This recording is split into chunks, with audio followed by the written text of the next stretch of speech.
If this will send a shockwave through America's long military relationship with Seoul. Yeah, absolutely it will, because this was a bit of a bomb that was dropped by Donald Trump in the press conference, 75-minute-long press conference after that joint statement was signed by the two leaders. No mention of this possible suspension or cancellation of the war games with South Korea in the statement, but Donald Trump did mention it, and he said in the press conference, and he did say that he talked about it with Kim Jong-un. It's quite significant and probably caught South Korea off guard, the Blue House saying that they were looking at the ramifications of such a move.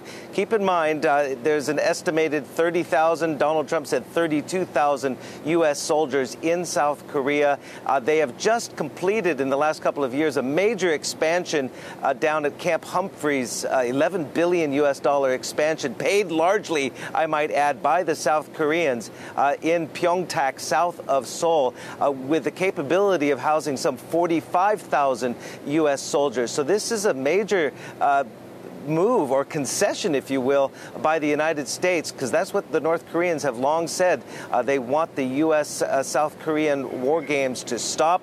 They found it to be provocative, and that is a word that even Donald Trump used yesterday. Right. He feels these war games are provocative, and the North Koreans had long said that this is a precursor for invasion, et cetera, et cetera. And, you know, there's another 50,000 soldiers, U.S. soldiers in Japan. Japan must be also wondering what this move by Donald Trump, or at least this pledge by Donald Trump, means for them and the security umbrella that the United States provides. Right. And Steve, you know, yesterday when we were trying to analyze everything that was happening, we were asking, okay, who wins biggest? Is it North Korea? Is it the United States? And it turns out actually that it could be China, especially when we look through the lens from a little more than a year ago, that freeze for freeze program that they were trying to do. It turns out that basically we've come full circle, and this is sort of what they got.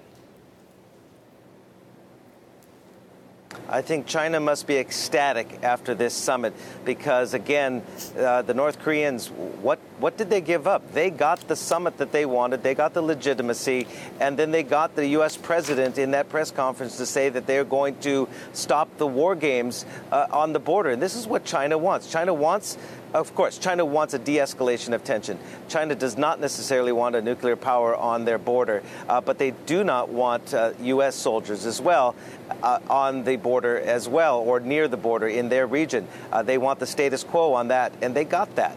They called it a new history, maybe a new future, but a new history is what the foreign minister Wang Yi called it yesterday.